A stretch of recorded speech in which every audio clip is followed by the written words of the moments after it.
Time is a weird thing, Cam. Mm-hmm. So we're recording this episode on a day. When it comes out on another day, Right. another thing will have just happened Right. on another day, but that has not happened yet now. None of those days have happened now. Right, but that thing is that Brother Cameron got married. Right. I assume. Who knows what could happen between now and then? There are a lot of days. There are a lot of days. But if all goes to plan, congratulations to Brother Cameron. Absolutely. She just got married. Mm-hmm. Very exciting. It was a great wedding, I assume. We had a great time, but which is why we're recording this in advance, because we'll be celebrating said wedding. But congratulations to Brother Cameron. Longtime listeners will, of course, remember Brother Cameron from her contributions during our Lord of the Rings coverage. Yes. And our House of the Dragon episodes. Yes. Brother Cameron is, in fact, Cam's twin sister. Right. We just like to call her that. When you make up a joke and it's recorded 208 episodes ago, you got to stick to it. You got to stick to it. So congratulations to Brother Cameron. Absolutely. Very exciting for her. So okay. You know what I realized? We've been doing this thing a while. Mm-hmm. And the show's called Second Breakfast. Mm-hmm. But lately, I feel like the last couple months, we record more and more of these at night. But there really is a lovely breakfasty energy to when we record in the morning. You know what I've also noticed? My voice is like 3 octaves lower in the morning. I don't know what the deal is with that. I guess I'm the opposite of a teenage boy in that my voice has to not drop but raise over the course of the day. I don't know. It's also nice when we're talking about scary movies because it's light out. Yes, it's not dark. And yeah. We've talked about this in the past. The thing I cannot handle is scary old people. Right. But there's another subgenre that really freaks me out, and that's home invasions. Oh, yeah. Because that's the most real thing. Right. It's so scary. When we talked about when we did Summerween, those 10 weeks of doing horror movies this summer, the one that hit us both the hardest is probably Funny Games. Yeah. Maybe Sinister, but probably Funny Games. And the movie we're talking about today, The Strangers, which is written and directed by Brian Bertino, is the most like Funny Games, but it's different in some key ways. It's still a home invasion thriller. It's got more of that realism, but it's less of a commentary on the genre, less meta, less elevated, I guess, to use a word I don't like. But so we've seen this movie before, and we saw it a couple weeks ago for the second time at the Paramount Theater here in Austin. And after the movie, there was a live Q&A with Brian Bertino, the writer-director. So cool. He was so fun. I liked him a lot. And as much as I have thoughts about the movie itself, and it is one of the scariest movies of all time. Yeah.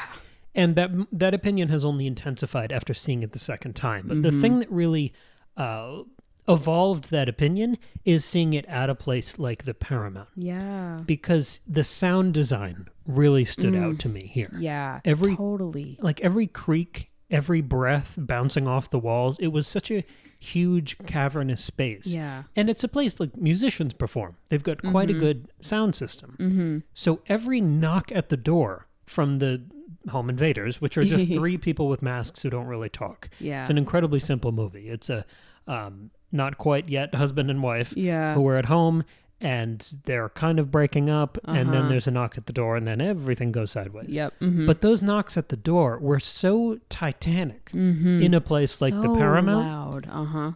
Like, I wasn't even making the decision to move, Yeah. but there were these involuntary whole-body jumps. Yes. And like, just so many, like, because it's meant to be the knocks on the door, these killers are either deadly silent, you can't hear anything they're doing, or it's incredibly loud, and it felt so like inescapably invasive and uncomfortable, because we didn't see this in theaters when it first came out, because we were 2008. Yeah, so we were too young to see this movie. At least I think so. And so so when we watched it at home for the first time, we're in an apartment, we're trying to be not too loud, and we don't like to have our TV too loud and things. And so we could tell the knocks are loud, but not in the way we could tell in this theatrical experience. And the theater was so full of enthusiastic horror fans. It was very cold. Yeah, it was cold in that theater. Yeah. It was something about the cold air and just the aesthetic of the place. Yeah. Having all these ornate detailing in the ceilings and the walls and the sconces and the gold accents. I've never seen a horror movie in a place of such majesty and pageantry. Yeah, neither have I. Yeah. And it felt like a real celebration of horror. There was a genuine like cultural respect. I know. Being lent to the genre. Right. And we were surrounded by passionate people who were there to see a movie from 2008. Yeah, like I love watching movies at home. I love watching horror at home. I love the coziness. I love you could turn off all the lights, you can have snacks, whatever. But seeing horror in a theater is just a different experience because usually people who are seeing a horror movie are really excited about it. And at this kind of thing where it was like a special screening, like all that, it's people who really care. And so the enthusiasm, and you could tell there were some people in the audience who had never seen it. And there were some people who definitely had. But yeah, it was just so much fun. And it was fun to kind of laugh at each other at how like freaked out we would get at the jump scares and stuff. Yeah, it was really special. It was an interesting counterpart to the way we saw Terrifier 2. Yeah. Late at night, very indie, it was at an Alamo Draft House late at night. There weren't that many people there, but everyone, by the end, it was pretty full. Yeah. But everyone there was with it. They were all on the right team, supporting this like tiny, gory, truly messed up horror movie. It was just nice to be surrounded by that. All of the experiences I've had with people in the horror community or metal, any of these communities that are looked at as off-putting and like dangerous and like unwelcoming. Yeah. They're the most warm and passionate and like infectious people. Right. Yeah, exactly. Like you think that someone who's into metal or horror is going to be like this scary, like the goth kids that you grew up with and you're afraid of them, and actually they're just very nice people. Yeah. And there are horror movies that have more of that like dark and grimy and dirty aesthetic. Like we talked about Saw a couple weeks ago for the Halloween special. There are a lot of those more screwed up and off-putting, aesthetically gross horror movies. Yeah. And The Strangers is interesting, especially seeing it in a place that is so respectable and kind of upclass. That The Strangers is so different from that. I took a couple notes during the Q&A.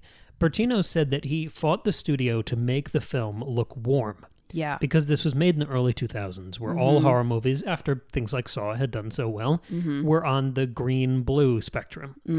And he said he wanted to do something different. He wanted to make the film, quote, feel as homey as possible and then destroy that. Yeah. Which is why so much of it is warm and yellow and soft and inviting. Right. Which makes that turn, like, it's going to turn. You're going to see a horror movie. Yeah, no one it's thinks not this surprising. Yeah. It's not as good as the first couple scenes are. It's not a domestic drama. Yeah, right. That would be interesting as like an experiment with marketing. If you build something is not a horror movie and then it just swerved into That'd be that. so mean. It would only work for the first showing. Sure, right. But with the internet. Yeah. But that would be pretty interesting. That would. We should try it. But I feel like that the warmth, the look of it, is so important to this film because it's part of that laser focus on realism. Yeah. That makes the film feel so personalized. And having seen the Q&A and heard him talk about it, I know that it's personal to Brian Bertino, but it also feels personalized to every viewer in the audience. Right. Because having all these little home quirks and items and little things hanging up, like personalizing the home, making it look warm and like your house does. The lights I'm looking at in our apartment, that's the same look and feel as the home in this movie. It has such personality. And there's that old rule of like the more individual and personalized you make something, the more universal and relatable it is, which is an interesting kind of counter. I don't know. I wouldn't expect things to go that way. That is but interesting. with more personality, that home is more immersive. Yeah. And when you spend most of the film looking at people sneak around that house, as much as you're hoping they stay alive and looking for, killers hiding in the background, you're also noticing all the little parts of the house. So even as he's destroying the concept of home, you're still developing it. You're still noticing all those things and thinking of stuff from your childhood. Yeah. It's such a stark difference from some other horror movies we've seen lately. Halloween Ends. The house had a very vaguely 70s aesthetic, which just made me think about the original movie, which isn't always flattering. Nope. And then Smile, we saw a couple weeks ago, and every home we saw there was this sterile, clean, kind of cold colors, upper middle class villa. Yeah, just looked like it was vaguely in a magazine. There was no personality. Yeah. And the thing that bothers me with horror is sometimes it's creature design, sometimes it's a creative kill, but usually it's when it can get personal and intrusive. When you really insert yourself into it, yeah. And I've never seen a horror movie do that as well as this one. Yeah. In terms of setting and color. Mm-hmm. And I think what also makes this house so connectable and relatable is that it's the guy's, what's his name, Danny? Whatever. It's his family home. James.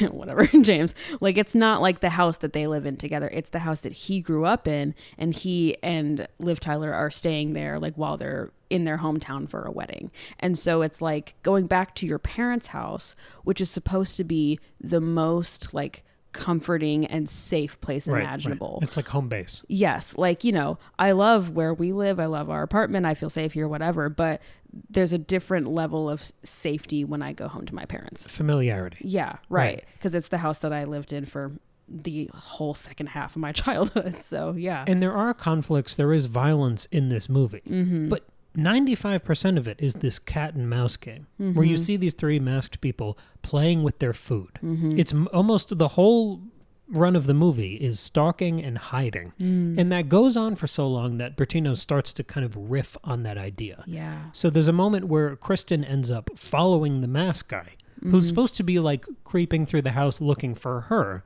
but she hid in the right place and like he passed her by. Yeah. So then she's following him and she's watching his movements and patterns. And it was during that sequence, which is such a quick, silent little role reversal, that it makes it all feel fresh and exciting again. But that's when I realized that all of the shots in this movie have some sort of camera movement to kind of follow multiple perspectives. Yeah, it's like handheld, or it's not like shaky cam, but yeah, the camera is, it's not ever static. And those shots that feel extra shaky, the ones that feel handheld, are almost all shots that are possibly from the killer's perspective. Oh, nice. When you see Kristen like hear something and then look around and you see her reaction shot, all of those are kind of nestled somewhere in the house where someone could be hiding and bent down. Nice.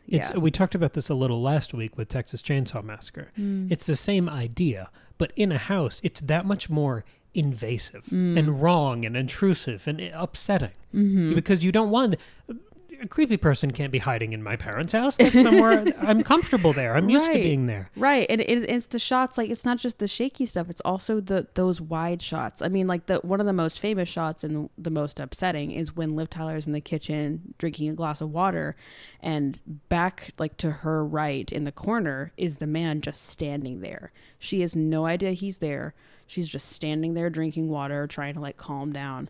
Has no idea that man is just standing there watching her. And that's the scariest thing, is that someone could just be in your house and you have no idea. And he just comes out of the shadows wearing this brown suit with kind of a potato sack sort of bag over his head with a face on it.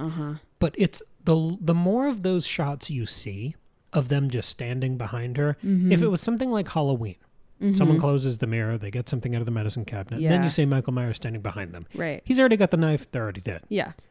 But with this movie, you see all of those adrenaline shots, and then nothing happens. Right. Like, they're not just trying to kill them. They're trying to, like, they're doing the funny games thing. I mean, the movie's an hour and 26 minutes, which is really the sweet spot for horror movies. But the longer you go through that movie, because it gets going pretty quick, you realize that it's really not about killing them, because there are dozens of moments where they could easily kill Kristen or James. Right.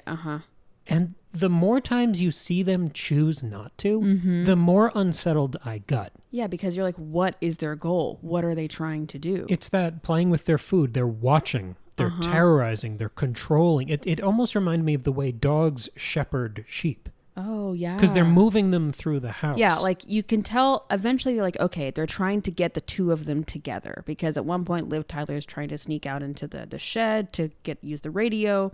And they kind of corral her back into the house, and they block off the car. But, like, so for the whole movie, you're like, what is their goal? What are they trying to do? You sort of realize they want to get them together in the house. But then what? And then Liv Tyler, I keep saying, Kristen asks them, she says, why are you doing this? And it's the worst answer of all. They just say, because you were home. Right. It makes the movie a sustained meditation on senseless violence. It's a very uncut examination of the problem of evil.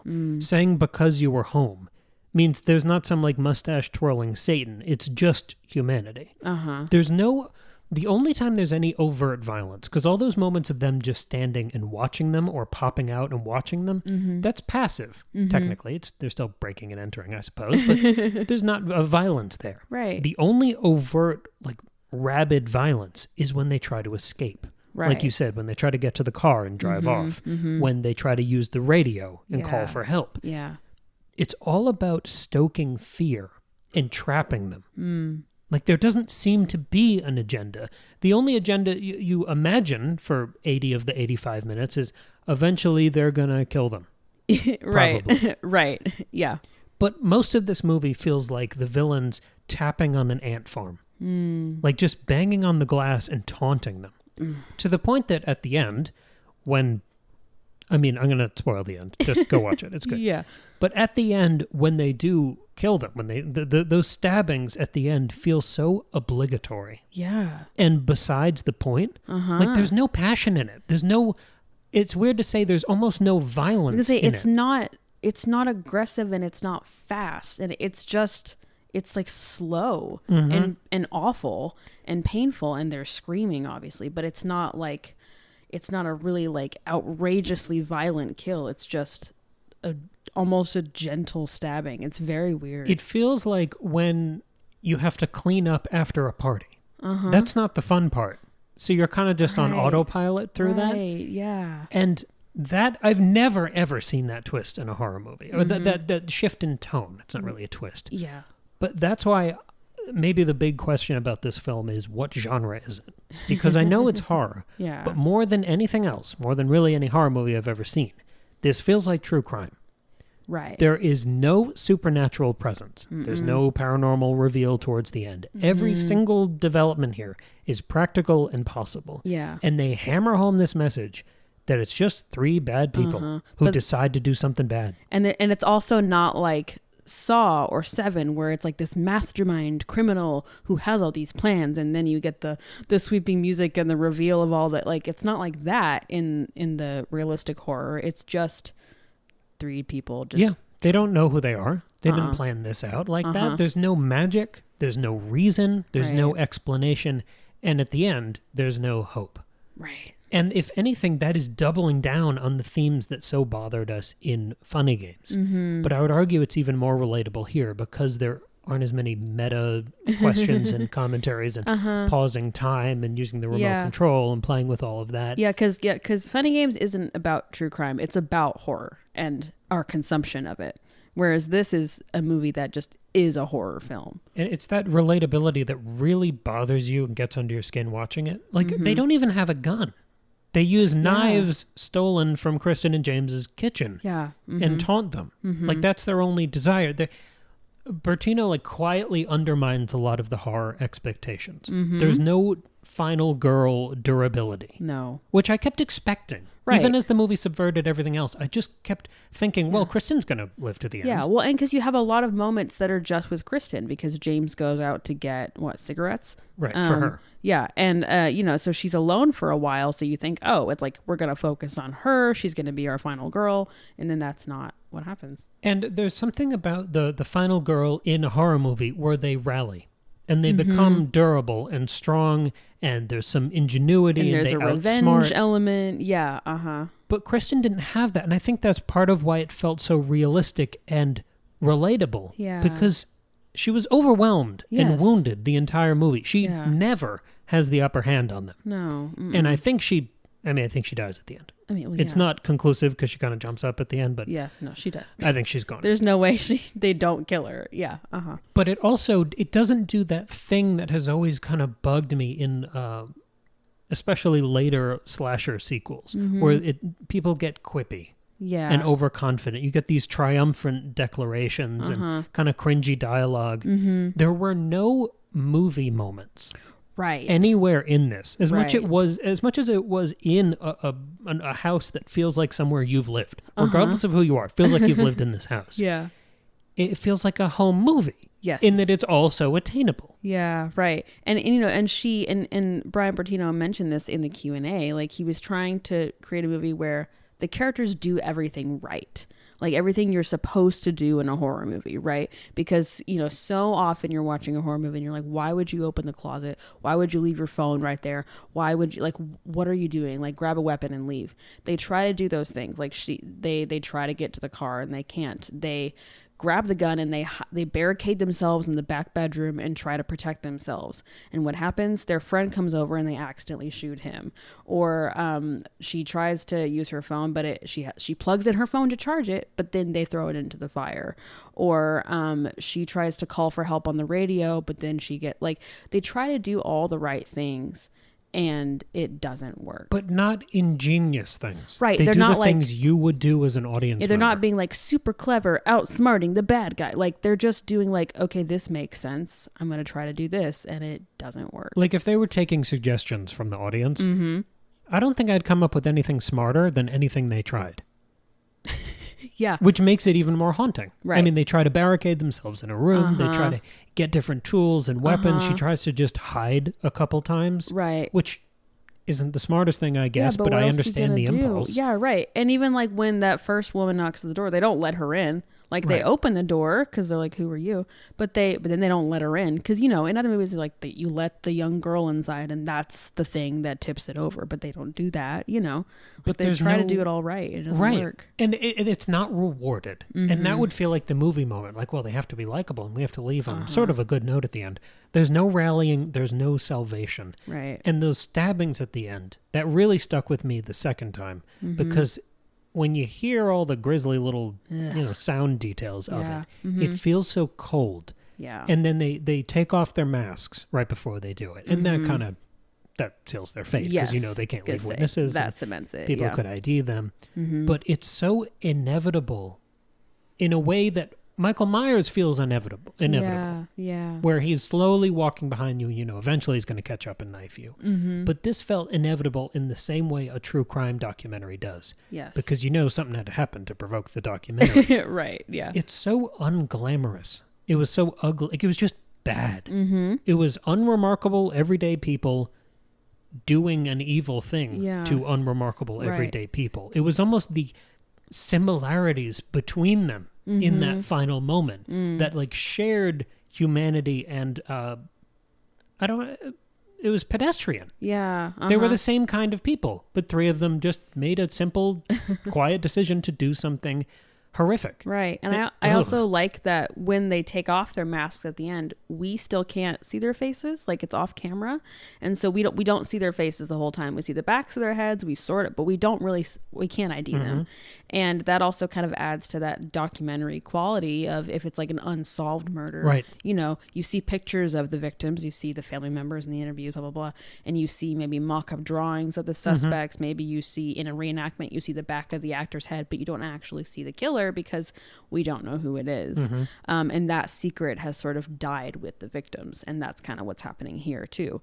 Also, it ties into the title of the movie, which is The Strangers. And so the point is that they're faceless. You don't know who they are. They could be anybody. In the same way James and Kristen could be anyone. Right. Yeah. Like, anyone in the movie could be you. Right. Exactly. They're all that basic and human, which is even more unnerving. Yes. So the only little theory that I developed, you know how I like my little theories. You do. The only one that I got here was when James accidentally kills Mike. Mike is the friend who comes to pick up James because he kind of just broke up with Kristen. Yeah. He comes and he's still in the little suit from the wedding where James tried to propose to Kristen. That didn't go well. Oops. So Mike comes in and James accidentally shoots him. He thinks it's going to be one of the killers, of course. Because they've already barricaded themselves in. They think, okay, anybody, I mean, as you would do, that you think, okay, someone's in my house. The second I see something, I'm shooting because I don't want them to get me. Right. He also has no experience with a gun. Yeah, like it's his dad's shotgun. He doesn't. He's twitchy and he knows upset. how to load it, but like he's So after James accidentally kills Mike, he pounds on the door 3 times. And similarly, when Kristen is barricaded in the bedroom later, she slams on the window a few times in frustration. And when the haunting sort of starts, when these 3 masked people show up, the knocks on the door, they're so loud in a theater like we saw it in. But they have such a rage. It feels like punching the door with your knuckles. Something that would really hurt, especially on this huge, heavy wooden door. Yeah. For being knocks on the door, they feel so much more aggressive and loaded than that. But those knocks always come in sets of 1 or 3, like the James or Kristen outbursts. And I feel like that's him pounding on the door after he accidentally kills his friend. Just sort of letting off some sort of rage or steam or powerlessness. Yeah. And her slamming on the window. It's that same frustration and rage. And I like that whether or not it's the same sound being pulled and used for the knocks on the door, it furthers this cyclical idea in the movie. Cool. Of how trapped they are. Yeah. Because the only dialogue you get with the killers is at the end of the movie when they head off safe and sound to do this again, take off the masks, get back in the truck, and they say it'll get easier. Yeah. To the one of them who's kind of new to this. Yep. So it already feels cyclical in a very clean and natural way. And I love that they're trapped in this house and the knocks on the door might as well be their banging of trying to get out. Interesting. Because they're just done. From the second you hear that first knock, it's game over. Yeah. I like that. That's pretty cool. I hadn't really noticed or thought about that. It's a really different sense of inevitability that this movie conjures up, a hopelessness. Yeah. It's different than any other like slasher kind of home invasion horror thing I've ever seen. Right, because I feel like oftentimes when you're watching a slasher, you think, oh, well, if only they had done this, they could have gotten out. Or if only, like, you know, like you can imagine other scenarios where it's possible to escape. I mean, Saw is like that, right? You can always escape the traps if you do it right, if you do this horrible thing to escape. Unless you're an apprentice, but that's a whole other thing. But it's not like that here. Because again, they do everything right. Like, what could they have done differently? I mean, I guess James could have not gone out for cigarettes, but I think even still, it wouldn't have worked. It was 3 against 1. They're in the house and they don't realize it. And the phone is not charged and is then put in the fireplace, and his phone's in the car. And like, it's not possible. I think it's an inescapable, inevitable fate. Right. And maybe a good thing to close on is trying to figure out why this is so scary. I think it's because the movie feels as warm as it does cold. Yeah. It's so familiar. It's so unremarkable and possible. You mentioned the industriousness of basically the couple. Yeah. But there's also an industriousness to the masked killers. Right. But once the plans go sideways, there's that idea of like everyone has a plan until they get hit in the face. The panic you see from all parties when the couple is about to escape, you see the bad guys panic. Yeah. You see the couple panic most of the time. Right. But all of these like pivots and half plans of, okay, maybe I'll try this. Maybe I'll do this. I'm not dead yet. I have this idea. It's all of those little scrambles. I can't remember a horror movie with that many little scrambles. Like, I don't know the right word for it. It's this backtracking and making mistakes and panicking and doing something that you know isn't a good plan, but you can't think of anything better right now. Right. It's that constant sense of failure. And we have such a built-up expectation within this genre that, yes, the villain's going to be scary. You need a real threat. But eventually the good guys are going to rally, and at least the final girl is going to escape. Yeah.